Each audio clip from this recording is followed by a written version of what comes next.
अगर आपका राफेल भी जल्दी गिर जाता है तो परेशान नहीं हो। अच्छा। मैं आपको एक ऐसी दवाई बताने लगा हूँ जो आप घर बैठे भी बना सकते हैं।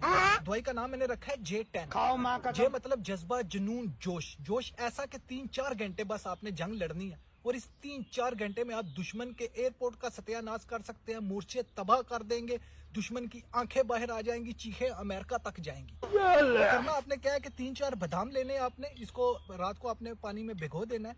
2-3 आपने अखरोट ले लेने हैं, एक चुटकी जीरा और 3-4 लौंग आप ले ले। दे कितनी गौर से सुन रहे, सारे राफेल हो बेटा, सुधर जाओ। तभी तो गिर रहा है। छोड़ दो बुरे काम, बदतमीजो।